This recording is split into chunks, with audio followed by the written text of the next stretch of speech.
Eu me chamo Clayton Mello, estou aqui no Cristóvão de Mendonça, onde você consegue o nível de magistério. Você que busca estar em sala de aula, entender um pouquinho dos percursos que cada educador, cada professor tem que fazer para poder estar em sala de aula.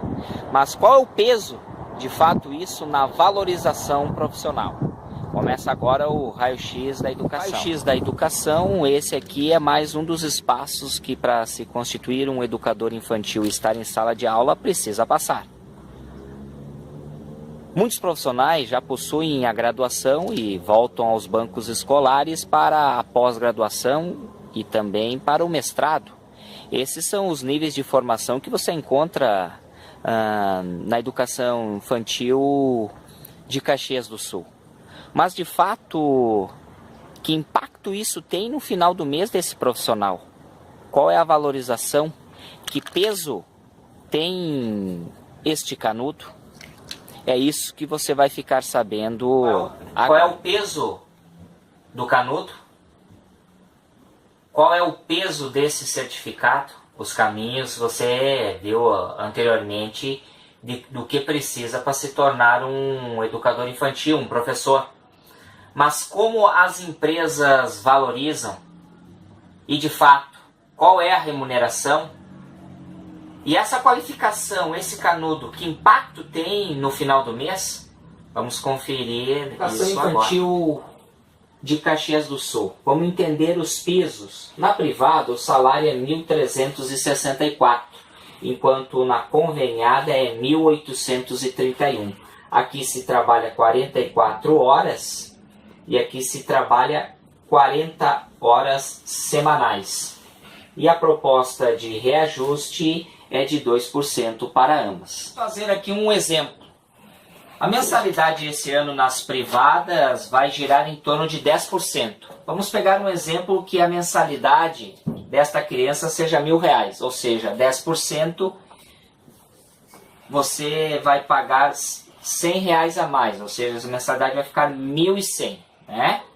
Bom, cada sala de aula tendo 10 crianças, isso significa que essas 10 crianças, com aumento de 10%, a escola vai ganhar R$ 1.000 a mais. Perfeito?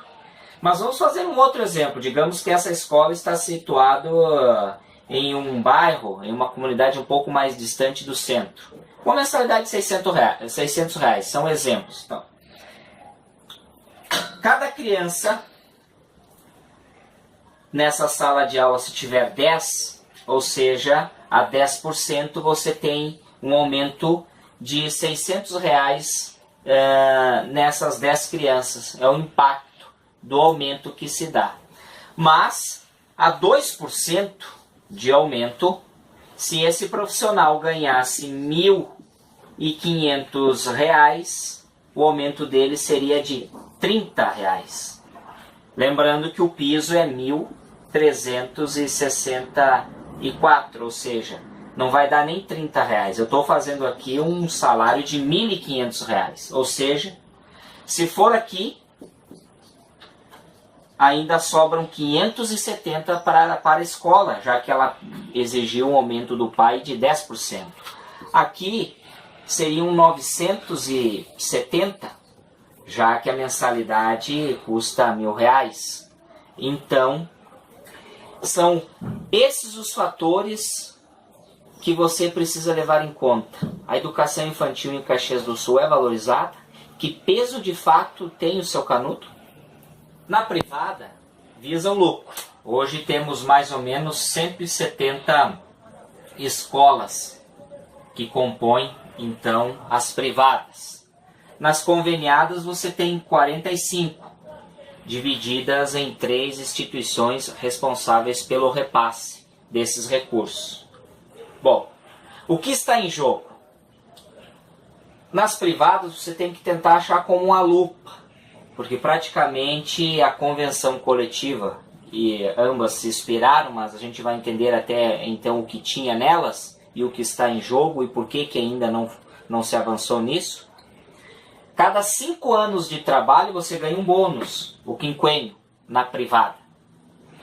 E se o pai, a mãe ou o cônjuge morre, companheiro, enfim, marido, etc., você tem 2 dias apenas. Vejam bem o grau de importância dessas pessoas na vida deste profissional. É o que diz a CLT. Na educação infantil a gente fala muito na família, mas a sensibilidade, porque isso aqui não onera em nada a folha de pagamento, você já percebe que não tem. Fica nítido isso aí.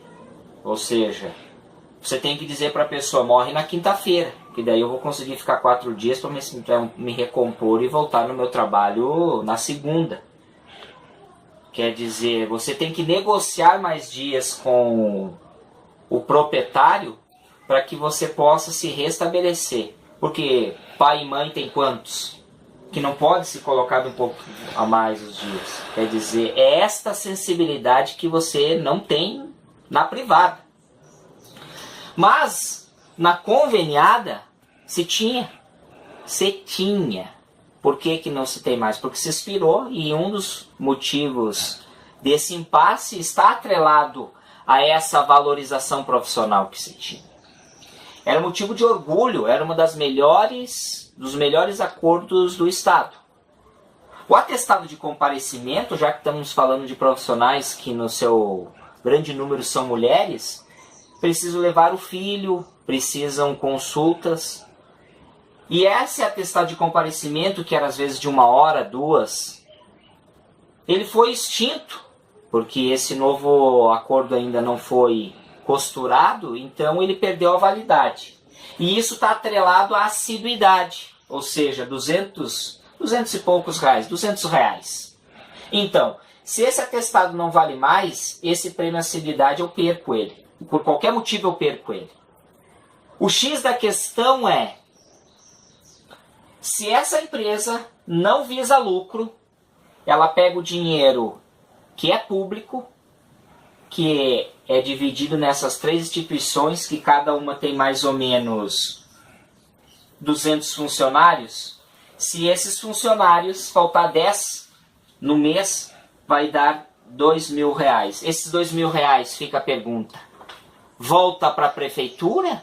A entidade vai usar para reformar parquinho, banheiro entupido, calha que está estragada? Quer dizer, precisa realmente tirar da valorização desse profissional esses R$200 que está atrelado ao atestado de comparecimento? Mas essa instituição não visa lucro. Qual é a maldade? Porque até o ano passado era uma bondade, digamos assim, se você fazer essa análise.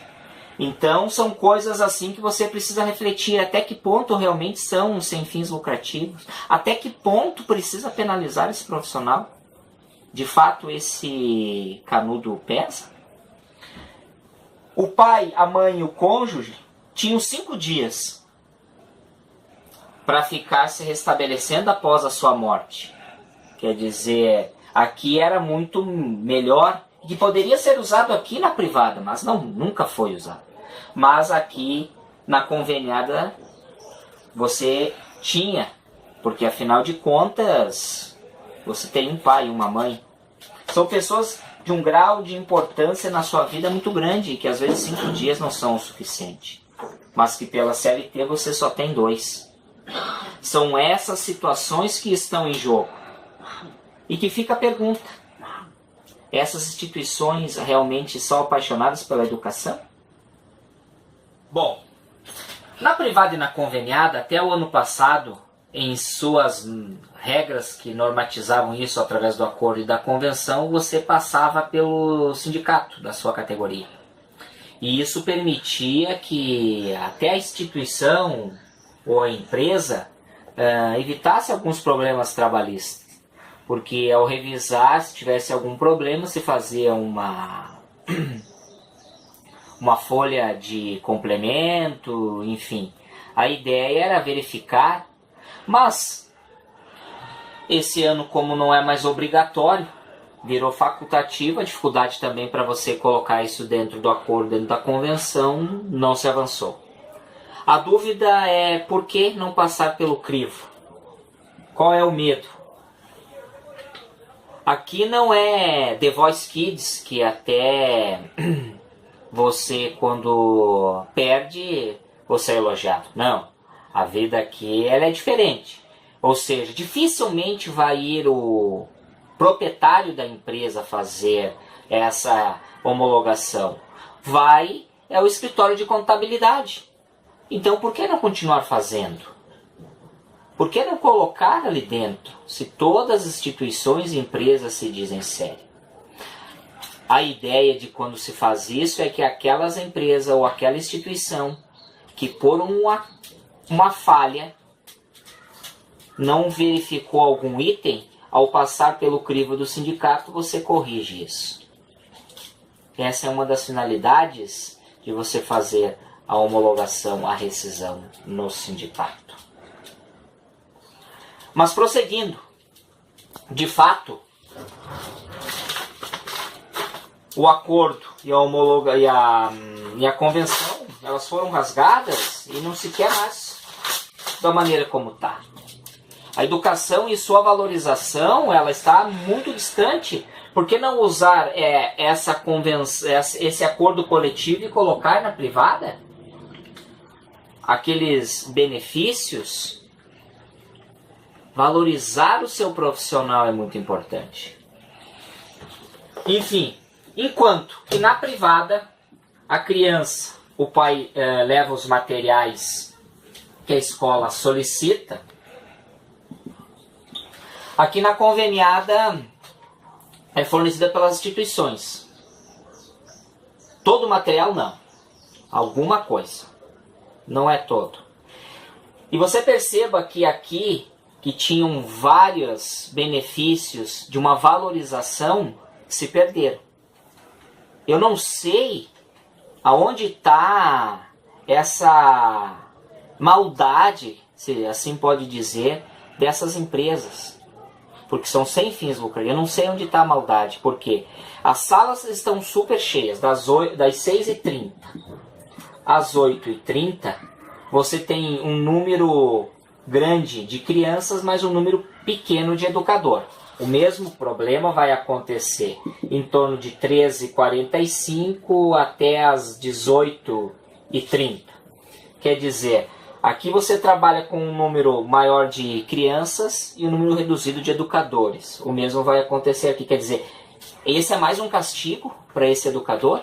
Lembrando que tem leis claras especificando que para cada sala de aula, ou tamanho específico para a faixa etária, é um número X de criança. Mas isso aqui não é muito respeitado.